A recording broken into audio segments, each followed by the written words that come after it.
छत्तीसगढ़ में दुर्ग जिला सियासत का केंद्र बन गया है। भाजपा ने मुख्यमंत्री भूपेश बघेल को टक्कर देने के लिए पहले ही सांसद विजय बघेल को पाटन विधानसभा क्षेत्र से मैदान में उतार दिया है। सियासी शतरंज में ये दांव और मजबूत हो सके, इसके लिए पूर्व मुख्यमंत्री रघुवर दास को भेजा है, जिन्होंने 15 साल की बीजेपी सरकार की उपलब्धियां बताई, साथ ही साथ कांग्रेस सरकार पर जमकर निशाना साधते हुए भी नजर आए। तो वहीं कांग्रेस की राष्ट्रीय महासचिव प्रियंका गांधी ने भिलाई के जयंती स्टेडियम में आयोजित महिला समृद्धि सम्मेलन के जरिए महिला वोटर्स को साधने के साथ ही भूपेश के गढ़ को मजबूती देने की कोशिश की। मंच पर आने से पहले जब मैं यहाँ गई और मैंने एक एक स्टॉल देखा, तो मैंने जो महिलाएं देखी उसमें आत्मनिर्भर, उनमें अपना आत्मविश्वास, साहस, खुशी से मुस्कुरा रही हैं कि सरकार ने उनके लिए कुछ किया है, और जो सरकार ने किया है उसके बल पर वो अपने पैरों पे खड़ी हुई हैं। कई बहनों से मैंने पूछा कि इससे पहले क्या करती थी, तो कहा ये पहली बार हम रोजगार कर रहे हैं, पहली बार हम काम कर रहे हैं। मैंने कहा खुश हो? सबने कहा दीदी बहुत खुश हैं, हम अपने पैरों पर खड़े हो पा रहे हैं। प्रियंका के इस दौरे से कांग्रेस को मजबूती मिलने की उम्मीद है, तो बीजेपी उनके दौरे पर सवाल उठा रही है। बीजेपी सवाल कर रही है कि छत्तीसगढ़ में लगातार अनाचार की घटनाएं हो रही हैं। प्रियंका गांधी हमेशा से कहती रही हैं कि लड़की हूं, लड़ सकती हूं। वो छत्तीसगढ़ की माताओं और बहनों के साथ हो रहे अनाचार पर आखिर क्यों चुप हैं? पहले तो प्रियंका जी अपने मुख्यमंत्री और उप मुख्यमंत्री से पूछें। जब प्रधानमंत्री जी की उपस्थिति में मुख्यमंत्री जी ने कहा कि हम जितना मांगते हैं उससे ज्यादा देते हैं, उप मुख्यमंत्री जी ने कहा पूरा सहयोग मिल रहा है, तो प्रियंका जी यहाँ का आकर झूठ ना बोलें। आज यहाँ माताओं, बहनों, छोटी बच्चियों के साथ अनाचार, अत्याचार की घटनाएं घट रही है। उत्तर प्रदेश में जैसे जाके बोलती हैं लड़की हूं, लड़ सकती हूं, तो छत्तीसगढ़ के माताओं और बहनों, लड़कियों के लिए भी वो लड़ने का काम करें, लड़ाने का काम न करें। दुर्ग संभाग की 20 सीटों में से 2018 के चुनाव में राजनांदगांव से डॉक्टर रमन सिंह और वैशाली नगर से विद्या रतन भसीन ने जीत हासिल की थी। बाकी 18 सीटें कांग्रेस के खाते में गई थी। ये जादुई आंकड़ा इसी तरह बरकरार रहे, इसकी कोशिश कांग्रेस कर रही है। इस बार छत्तीसगढ़ में महिला वोटर्स 98.5 लाख और 98.2 लाख पुरुष वोटर्स हैं, यानी कि महिला वोटर्स की संख्या ज्यादा है। बीजेपी और कांग्रेस दोनों ही 2023 के मद्देनजर आधी आबादी को पूरी तरह से साधने की जुगत में लगे हुए हैं। अब देखना होगा कि इनमें से कौन कामयाब होता है। कैमरामैन अखिलेश पवार के साथ ब्यूरो चीफ निधि प्रसाद की रिपोर्ट।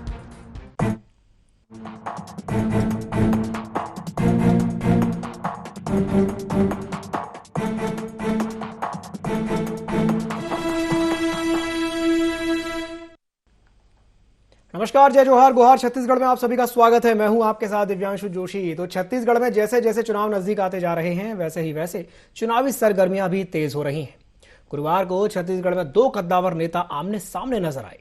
कांग्रेस की राष्ट्रीय महासचिव प्रियंका गांधी ने जहां भिलाई में पार्टी के अब तक के सबसे बड़े महिला सम्मेलन में शिरकत की, तो वहीं बीजेपी नेता और झारखंड के पूर्व मुख्यमंत्री रघुवर दास परिवर्तन यात्रा के जरिए दुर्ग जिले के ही पाटन में जनसभा को संबोधित करते हुए नजर आए। मुख्यमंत्री की विधानसभा क्षेत्र पाटन में पहुंची परिवर्तन यात्रा के बहाने बीजेपी ने भूपेश बघेल के किले को भेदने की कोशिश की है। तो आज इसी विषय को लेकर के हम चर्चा करेंगे, लेकिन चर्चा करने से पहले जान लेते हैं क्या है आज के गुहार पॉइंट्स। 2023 में कौन जीतेगा दुर्ग की चुनावी जंग? भूपेश को गढ़ में घेरने की कोशिश में क्या कामयाब हो पाएगी बीजेपी? प्रियंका गांधी की सभा से कांग्रेस को कितना चुनावी फायदा? चौतरफा घेराबंदी के बाद मजबूत दुर्ग कैसे बचा पाएगी कांग्रेस? तो इन्हीं कुछ पॉइंट्स को लेकर के चर्चा को विस्तार देते हैं, और चर्चा को विस्तार देने के लिए हमारे साथ 3 खास मेहमान जुड़ रहे हैं। हमारे साथ चर्चा में जुड़ रहे हैं सत्य प्रकाश सिंह जी जो कि कांग्रेस प्रवक्ता हैं, साथ ही साथ हमारे साथ जुड़ रहे हैं के.एस. चौहान साहब जो कि बीजेपी प्रवक्ता हैं, और हमारे साथ जुड़ रहे हैं लखन चौधरी जी जो कि राजनीतिक विश्लेषक हैं और वरिष्ठ पत्रकार हैं। आप तीनों ही मेहमानों का बहुत बहुत स्वागत है IND24 में। सबसे पहले मैं शुरुआत करना चाहूंगा लखन चौधरी जी से। लखन जी, आज दो बड़े नेता छत्तीसगढ़ में दिखाई दिए। पहले बात कर लेते हैं प्रियंका गांधी की। प्रियंका गांधी आई और उन्होंने कई बातें कही हैं। उन्होंने तो यहाँ तक कह दिया कि 8-8 हज़ार करोड़ के 2 प्लेन खरीदे गए हैं, और भी कई बातें उन्होंने कही हैं।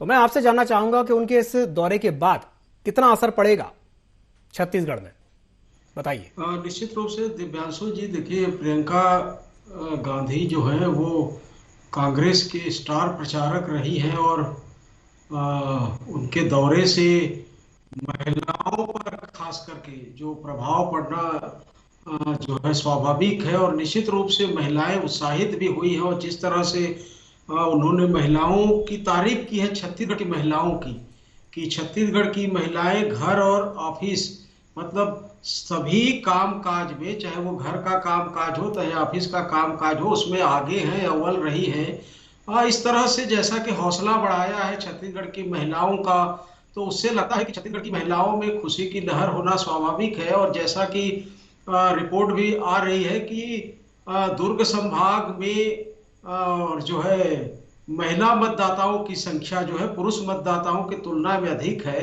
तो निश्चित रूप से कि महिला मतदाताओं को लुभाने की पुरजोर कोशिश कांग्रेस भी करती है, भाजपा भी समय समय पर करती रही है। भाजपा ने भी अभी किया है, महिला आरक्षण बिल लाया है। तो निश्चित रूप से महिलाओं को प्रभावित करने की इस कोशिश में, देखिए, एक्यूरेट जो कामयाबी है वो कितनी मिलेगी ये तो चुनाव के बाद पता चलेगा, लेकिन जिस तरह से माहौल एक तरह से बन रहा है उससे लगता है कि इसका फायदा कांग्रेस को जरूर मिलेगा। और लेकिन देखिए, उसके बावजूद भी मैं ये एक बात जरूर कहना चाहूंगा कि दुर्ग में जो दुर्ग संभाग है उसमें 20 में से 18 पर 2018 में जो है कांग्रेस की जीत हुई थी। तो कांग्रेस के लिए चुनौती तो है, कांग्रेस के लिए बड़ी चुनौती है। देखिए, और विजय बघेल को भूपेश बघेल के अगेंस्ट में खड़ा करके भाजपा जिस तरह से कस रही है और चुनौती खड़ी कर रही है पाटन से लेकर जो है, तो कांग्रेस के लिए इस बार 20 में से 18 जीत पाना या 18 से कम या अधिक, देखिए, ये एक बड़ा चैलेंज भी होगा, बड़ी चुनौती भी होगी। लेकिन आज की जो सभा है प्रियंका गांधी की, उसका फायदा कांग्रेस को जरूर मिलता दिखता है। चलिए ठीक है, मैं सत्यप्रकाश जी के पास जाना चाहूंगा। सत्यप्रकाश जी, लखन जी कह रहे हैं कि चैलेंज बड़ा है, चुनौती बड़ी है कांग्रेस के लिए, क्या कहेंगे इस पर? देखिए दिव्यांशु जी, चुनाव के तहत जो हमारे नेतृत्व आ रहा है, इनका भी आ रहा है, तो मैं थोड़ा सा रघुवर दास जी के बारे में बोल दूं। वो यहाँ पे आए हैं, रघुवर दास जी। वो रघुवर दास जी है जो झारखंड में अपनी सीट नहीं बचा पाए थे। सरकार तो चली गई थी, अपनी सीट तक नहीं बचा पाए थे, मगर हाँ, वो वही रघुवर दास जी है जो ब्राह्मण नेताओं को वहां झारखंड में बचाने में कामयाब हुए थे। तो इस टाइप के रघुवर दास जी है, वो सबको मालूम है। खैर, उन पर मैं ज्यादा नहीं बोलूंगा। अब देखिए, बात में प्रियंका गांधी जी की बोलूं। देखिए, जो आज सम्मेलन हुआ है, जो महिलाओं का जो सम्मेलन हुआ है, तो ये दिख रहा है कि महिलाओं पे भरोसा कैसे सरकार के प्रति जगह है। ये वो सम्मेलन है जिसमें उन्होंने आभार जताया है सरकार के प्रति कि भाई आज हम आर्थिक स्वावलंबी बने, आज हम आर्थिक तौर पर मजबूत बने, आज हम आर्थिक तौर पर सामाजिक तौर पर मजबूत बने। देखिए, जितनी भी योजनाएं हैं सरकार की, मैं अगर योजनाओं की बात करूं, चाहे वो मितानी आंगनबाड़ी को मानदेय की बात कर ली जाए, दाई दीदी क्लिनिक की बात कर ली जाए, या उसका वनोपज खरीदी की बात कर ली जाए, ऐसे तमाम योजनाएं हैं। और अभी अगर मैं एक और बात करूं, जैसे ये शिशु मृत्यु दर, मातृत्व शिशु मृत्यु दर में भी छत्तीसगढ़ जो है प्रथम 5 प्रदेशों में दूसरे स्थान पर है, लिंग अनुपात में नंबर 1 पे है। तो ये जो चीजें हुई हैं, जो सरकार ने की है, सरकार की योजनाओं का लाभ उनको मिला है। स्वयं सहायता समूह के तहत आज बस्तर की महिलाओं का जो डेनेक्स जो है कपड़ा, वह देश विदेशों में जा रहा है। तो इसकी वजह से वो जो आर्थिक स्वावलंबी बनी है, उनको दिख रहा है कि उनके अंदर क्या फर्क आया है। क्योंकि 15 साल में क्या होता था, 15 साल में सिर्फ वो बलात्कार घटना हुई, झलियामारी कांड से लेकर और जो छात्रावास और दुष्कर्म की घटना हो जाती थी, यहाँ तक कि रमन सिंह के ओएसडी रमन सिंह के नाक के नीचे दुष्कर्म करते रहे, मगर उनके ऊपर एफआईआर नहीं हुई। सरकार बदली है तो एफआईआर हुआ है, तब जांच हुई है। तो ये तमाम चीज उस समय किया है। गर्भाशय कांड हो जाए, कोड़वा कांड हो गया, मगर देखिए आज हालात सुधरे हैं। आज देखिए, तभी तो मैं बोल रहा हूँ कि नीति आयोग की रिपोर्ट के अनुसार 40 लाख लोग जो गरीबी रेखा से ऊपर आए हैं। तो कैसे आए हैं? महिलाओं के भी उसमें बहुत बड़ी भागीदारी हुई है, क्योंकि महिलाओं को भी बहुत सीधा डायरेक्ट बेनिफिट कैश का जो फायदा मिला है, योजनाओं का फायदा मिला है। तो इसलिए मैं एक चीज बोलूंगा, चुनौती हमारे सामने कुछ नहीं है, क्योंकि चुनौती तब होती जब सरकार ने काम नहीं किया होता। सरकार ये सोचती है कि अब हम क्या कर सकते हैं, क्योंकि हमने कुछ किया नहीं है। मगर सरकार ने जो काम किया, सरकार के प्रति जो भरोसा जग रहा है, चाहे ये सम्मेलन बोल लीजिए, इससे पहले बस्तर का सम्मेलन बोल लीजिए, इससे रायपुर में एक और हुआ था। तो तमाम जो सम्मेलन होने से भीड़ जो आ रही है, जो खुद आती है, महिलाएं खुद आकर उन्होंने मुख्यमंत्री जी को बोला था कि हमको ऐसा सम्मेलन करना है, एक आभार जताना सरकार को प्रियंका गांधी जी के सामने। तो ये दिखता है कि उनको जो फायदा मिल रहा है सरकारी योजनाओं से, उसके तहत तो खुद आके बोल रही है। तो ये फायदे की वजह से ये हो रहा है और हमारे सामने कोई चुनौती नहीं है। भाजपा, देखिए एक चीज बोलूंगा, विजय बघेल लिखने से भूपेश बघेल नहीं हो जाता है। भूपेश बघेल ही रहेंगे, वो विजय बघेल ही रहेंगे, उनसे कोई फर्क नहीं पड़ने वाला है। और फिर से मैं बोलूंगा, हमारी योजनाओं के तहत विकास की जो कार्य है उसके तहत हम 75+ लेके फिर आएंगे। ठीक है सत्य प्रकाश जी, जब आप अपनी बात पूरी कर रहे थे तो चौहान साहब मंद मंद मुस्कुरा रहे थे। अब मैं जानना चाहूंगा कि वो क्यों मुस्कुरा रहे थे। चौहान साहब क्या कहेंगे सत्य प्रकाश जी की बात पर? जी, ये जो योजना में आए थे प्रियंका गांधी जी, जो योजना का नाम था महतारी संस्कृति संवर्धन योजना जी, और संवर्धन के बारे में, छत्तीसगढ़ की महिलाओं के बारे में, लड़कियों के बारे में, संवर्धन के बारे में तो कुछ बोला नहीं उन्होंने बोला अंबानी, अडानी और बाकी सब चीजों के मामले में, जो कि अभी मुख्यमंत्री बोल के हटे हैं कि उन्होंने छत्तीसगढ़ के लिए क्या क्या किया है और क्या क्या नहीं किया है। तो ये सब पहले पढ़ सीख के आना चाहिए था। अभी हमारे प्रवक्ता बोल रहे थे कि खुद आ रही हैं महिलाएं और भीड़ इकट्ठा हो रही है। दिव्यांशु जी, एक आपको बात साझा करना चाहूंगा कि आज हर बच्चा जानने लग गया है कि प्रियंका गांधी नाम की भी कोई महिला है, कोई चीज है यहाँ पर हमारे हिंदुस्तान में, जिसके कारण हमारे को छुट्टी मिली। आज पूरी बसें, जो पूरा सरकारी तंत्र था, पूरी जो स्कूलों की बसें थी, कॉलेजेस की बसें थी और दूसरे सरकारी बसें थी और सरकारी पूरा महकमा इस चीज में जुड़ा हुआ था कि भीड़ कैसे इकट्ठी की जाए और हम नंबर कैसे बढ़ें। और ये कुछ दिन पहले खड़गे जी के में हुआ था, जिसमें भीड़ इकट्ठा करने के लिए फिर से सरकारी बसों को लाया गया था और उस दिन पेरेंट्स मीटिंग कर दी गई थी। आज तो बच्चों को छुट्टी दे दी गई। दूसरी बात यह है कि महतारी की बात करते हैं, ये बोलते हैं कि लड़की हूं, लड़ सकती हूँ प्रियंका गांधी जी, लेकिन हमारी जो छत्तीसगढ़ की लड़कियां बोलती हैं लड़की हूं इसलिए डरती हूँ। और कांग्रेसी बोलते हैं यहाँ पर कि कांग्रेसी हूं इसलिए रेपिस्ट हूं। क्यों? क्योंकि अभी शिक्षक दिवस के पहले एक आदिवासी शिक्षिका के साथ कुकर्म किया जाता है, जिसमें 2 लोग, सद्दाम और उसका साथी, जो कि युवा कांग्रेस के मेंबर हैं, वो पाए जाते हैं। कुछ दिन पहले, कुछ 1-2 महीने पहले सचिव, प्रदेश सचिव इनके पाए जाते हैं, इस कुकर्म में लिप्त पाए जाते हैं और 1-2 और पाए जाते हैं। तो पहले उनको संभालना चाहिए। पहले ये आपको शक्तियां कहाँ से मिल जाती हैं कि आप कुछ भी कर देते हैं। आज हमारा छत्तीसगढ़ में 3 कुकर्म रोज हो रहे हैं दिव्यांशु जी। आज हमारा छत्तीसगढ़ 6वें स्थान पे आता है महिला के साथ अपराध, महिला के साथ छेड़खानी के साथ। आज हमारा छत्तीसगढ़ हिंदुस्तान में पहले स्थान पे है आदिवासी महिला के साथ कुकर्म करने में। ये मैं नहीं बोलता हूँ, ये एनसीआरबी की रिपोर्ट बोलती है। और जिस दुर्ग की आप बात कर रहे हैं, अभी 2-4 दिन पहले ही एक मलकीत सिंह जी का एक बहुत ही दर्दनाक घटना हुई। क्यों हुई? क्योंकि उसने ये सिर्फ बोला कि मैं हिंदुस्तान जिंदाबाद, और उसमें जो मारने वाले थे उसमें एक कांग्रेसी जनप्रतिनिधि के नजदीकी थे, शुभम शर्मा। तो ये उनको बचाने के लिए और मुआवजा न देने के लिए हम कुछ दे ना पाए। यहाँ पर दुर्ग जिले में ही आपने जिस दुर्ग जिले ने बहुत ज्यादा आपको विश्वास दिलाया, और दुर्ग जिले में आपकी 4 मंत्री होने के बावजूद एक मंत्री भी दिव्यांशु जी वहां नहीं पहुंचता है, और यहाँ पर सबके सब मंत्री वहां पर पहुंचते हैं। क्या प्रियंका गांधी जब यूपी जा सकती है और पैदल जा सकती है अगर किसी की हत्या होती है, क्या मुख्यमंत्री, छत्तीसगढ़ के मुख्यमंत्री वहां पर जाके वहां पर पैरवी कर सकते हैं, चाटुकारिता कर सकते हैं, 50 लाख रुपए दे सकते हैं? क्या वो मुख्यमंत्री एक दिन पहले 1 किलोमीटर के रेडियस में वहां पर भिलाई में आते हैं, इंडोर स्टेडियम का आप उद्घाटन करते हैं, लेकिन मलकीत सिंह के पास नहीं जाते हैं? क्यों? क्योंकि ये जनता को जनता नहीं समझते हैं, जनता को सिर्फ रास्ता समझते हैं अपनी राजनीति की गति में जाने का।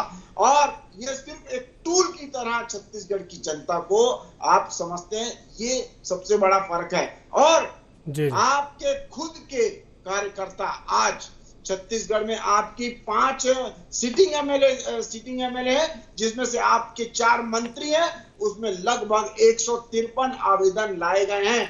ये ठीक है स्थिति है ये। ठीक है चौहान साहब, मैं सत्यप्रकाश जी आपके पास वापस आऊंगा, लेकिन मैं एक छोटा सा सवाल पहले लखन जी से कर लूं। लखन जी, आज प्रियंका गांधी जी आई, कुछ बातें उन्होंने कही हैं, वो मैं बोल देता हूं। एक तो उन्होंने ये बात कही है, वो गिल्ली डंडा और पिट्ठुल कंचे वाली बात कि बचपन में खूब खेला है। वो कितना खेला है वो मुझे नहीं पता, क्योंकि उनके बचपन में उन्होंने खेला होगा, वो किसी को नहीं पता। लेकिन दूसरी बात जो उन्होंने कही है कि मोदी जी ने 8-8 हज़ार करोड़ में उन्होंने 2 हवाई जहाज खरीदे हैं। पहली बात तो उन्होंने ये कही।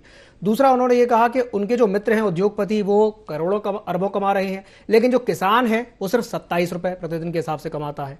तो ये कुछ बड़ी बातें उन्होंने कही, कुछ बड़े आरोप उन्होंने लगाए हैं। क्या कहेंगे इस पर लखन जी?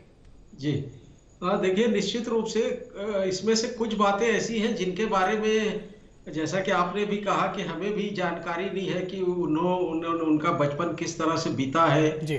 और देखिए, मोदी जी के प्लेन के बारे में भी अभी तक कोई ऑथेंटिक जानकारी नहीं है। तो मुझे लगता है कि प्रियंका गांधी को इस तरह के आरोप से बचना चाहिए था जी।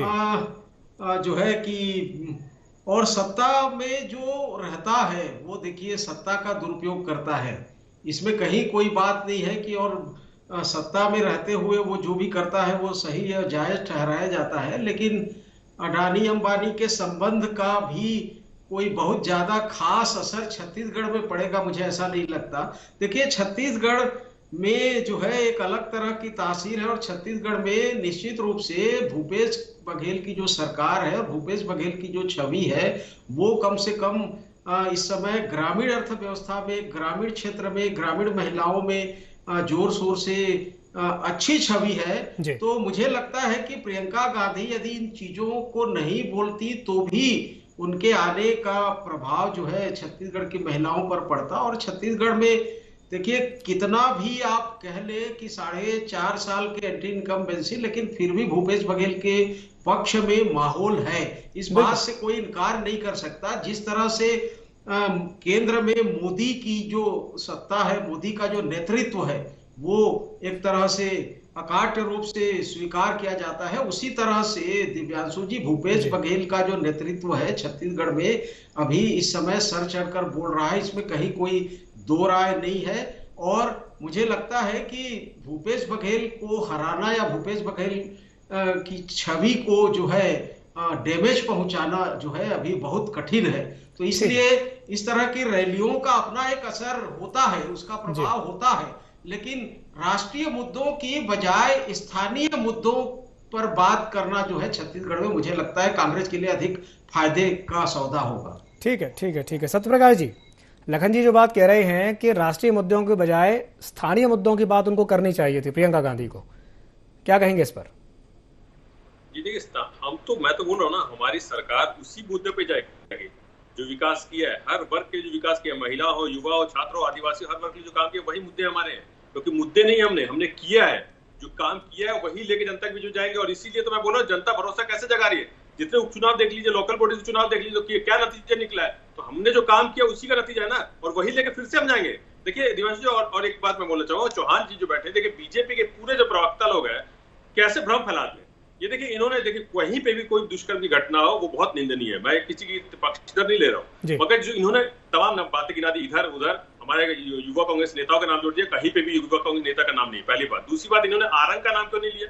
लखन भैया यहाँ बैठे हैं, आरंग में मैं जिम्मेदारी के साथ, चैलेंज के साथ बोल रहा हूँ, के चौहान जी अगर मना करके दिखा दे कि उनमें इनके नेता के बेटे शामिल है कि नहीं है, वो अरेस्ट हुआ कि जेल में है कि नहीं है। तो इनके नेता क्या करते हैं सबके सामने? ब्रह्मानंद को बचाने के लिए ब्रिजमोहन सामने गाड़ी के आगे बैठ जाते हैं, दिलीप सेंगर को बचाने के लिए गुजरात में फूल मालाओं के साथ स्वागत किया जाता है बिल्किस बानो के आरोपी को छोड़ने के बाद। तो ये हालात इनके हैं। महिलाओं के साथ क्या किया जाता है? हमारी ओलंपिक्स में जो बेटियां वो जीत के आती है, उसकी सुनवाई नहीं होती। ये तक तो हालात है इनके। और एक चीज और मैं बोल देता हूँ, झूठ और भ्रम सीधा फैलाते हैं। एनसीआरबी का कौन सा डाटा लेकर आते मालूम? एनसीआरबी डाटा के तहत अभी भी छत्तीसगढ़ 13वें नंबर पे है, महिलाओं के प्रति अपराध में 13वें नंबर पे, 5वें नंबर पे रमन सिंह की सरकार में थे। ये बकायदा में लिखा हुआ है। ये सिर्फ और सिर्फ झूठ फैलाना इनका। एक और झूठ में मैं आपके सामने से पर्दाफाश करता हूँ। एनसीआरबी डाटा के तहत बता रही है, बोले आदिवासी को और दलितों के प्रति अत्याचार की बात कर रहे हैं ना। आदिवासी और दलितों के प्रति अत्याचार बढ़ा है ये खुद अजय मिश्रा टेनी, ये भूले नहीं होंगे टेनी, उन्होंने खुद ने लोकसभा में वक्तव्य दिया है कि एनसीआरबी डाटा के तहत 2013 के बाद से 2021 में 2013 में जो मामले 35,000 थे वो 2021 में बढ़ के 51,000 हो गए। ये लोकसभा में उन्होंने खुद ने वक्तव्य दिया है। तो किसकी सरकार में क्या हो रहा है वो भी, और ये एनसीआरबी का डाटा है। गुजरात और मध्य प्रदेश में 60%, 32% अपराध है दलितों और आदिवासी, और यहाँ छत्तीसगढ़ की बात करें 9.7। तो ये क्या रेट है? ये एनसीआरबी डाटा ही है। ये सिर्फ और सिर्फ बीजेपी का भ्रम फैलाना, झूठ बातें करना, चुनाव के तहत जनता के बीच में एक अलग तरह का माहौल बनाना। तो सत्यप्रकाश जी सत्यप्रकाश जी कह रहे हैं कांग्रेस पार्टी जो करती है वो सबके सामने है। ठीक है, बीजेपी भ्रम फैलाने की कोशिश कर रही है। जी चौहान साहब, एक और सवाल मेरा, ओएसडी के बारे में क्यों नहीं जवाब दे रहे कि इनके ओएसडी क्या कर रहे थे 9 साल तक? ठीक है, दुष्कर्म किया कि नहीं किया, क्यों एफआईआर नहीं दर्ज होता? रमन सिंह जी के नाक के नीचे काम चलता रहा, उनको बचाने का काम किया गया। हमारी सरकार बदली तो एफआईआर हुआ था। ठीक है उस समय के थे। आपकी सारी बातों पर जी ठीक है, रिएक्शन ले लेता हूँ। सशक्त हो रही है, जी दिक्कत हो रही है। ठीक है, चौहान साहब बोलिए। दिव्यांशु जी, अभी आप साइट खोल के देख लीजिए एनसीआरबी की, कि आदिवासी महिलाओं के साथ कुकर्म करने में हमारा देश अव्वल है कि नहीं है, फर्स्ट है। आप अभी साइट खोल के देख लीजिए कि महिलाओं के साथ अत्याचार, छेड़खानी और कुकर्म करने में ऑल ओवर बोल रहा हूं मैं, 6वें नंबर पे है हमारा छत्तीसगढ़ पूरे प्रदेश में। और ये झूठ बोलना आप बंद करिए और मैनिपुलेट करना बंद करिए। दूसरी बात यह है कि आज इतना बड़ा दिन था महिलाओं के लिए, हिंदुस्तान की महिलाओं के लिए, कि जो महिला का जो बिल पेश हुआ उसके बारे में, जो कि इसके अंतर्गत 30 विधानसभा सीटों में महिला अब लड़ेगी, तो इसकी खुशी का आपने इजहार नहीं किया। छत्तीसगढ़ की महिलाओं के साथ कोई कुछ नहीं बोला। दूसरी बात यह है कि आप महिलाओं की बात करते हैं। जब ये बिल रखा जा रहा था, दिव्यांशु जी बहुत बड़ी बात, जब ये बिल रखा जा रहा था तो राहुल गांधी और सोनिया गांधी वहां से सदन से उठ के चले गए थे।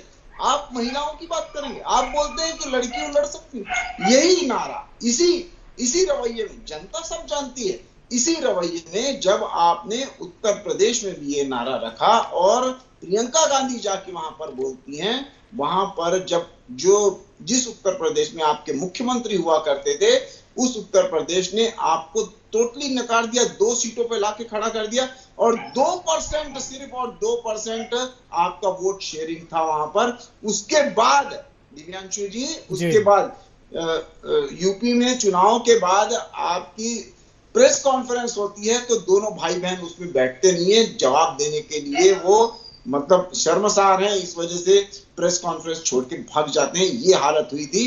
आज सभी जो लोग जानते हैं कि क्या है, क्या स्थिति है और क्या नहीं है। आज जो महिला बिल पेश हुआ, एक दिन पहले हुआ, आप क्या कर रहे थे? आपकी नीयत क्या बताती है? और आज आप यहां पर आके बोल रहे हो। आज आपने क्यों नहीं बात की महिला बिल की? क्यों? क्योंकि सिर्फ इसलिए कि वो मोदी ने किया। अरे छत्तीसगढ़ की जनता के लिए भी तो भलाई थी और पूरे देश के महिलाओं के लिए भी तो था। वो क्या लड़कियों के लिए नहीं था या महिलाओं के लिए नहीं था?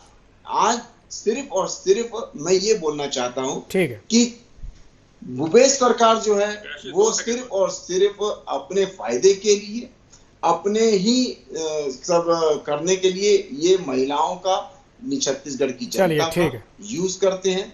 ठीक है चौहान साहब, जी ठीक है। चलिए बहुत बहुत धन्यवाद आप तीनों मेहमानों को हमारे साथ जुड़ने के लिए, चर्चा में शामिल होने के लिए। समय की बाध्यता के चलते मैं इस चर्चा को यहीं समाप्त करना चाहूंगा। तो कांग्रेस की राष्ट्रीय महासचिव प्रियंका गांधी आज छत्तीसगढ़ में थी और उन्होंने जनसभा को भी संबोधित किया, कई बड़े आरोप भी लगाए। देखिए अब ये देखने वाली बात होगी कि प्रियंका गांधी के इस दौरे का फायदा विधानसभा चुनाव में कांग्रेस को कितना मिल पाएगा। गुहार छत्तीसगढ़ में फिलहाल के लिए इतना ही। मुझे दीजिए इजाजत और आप बने रहिए IND24 के साथ। नमस्कार।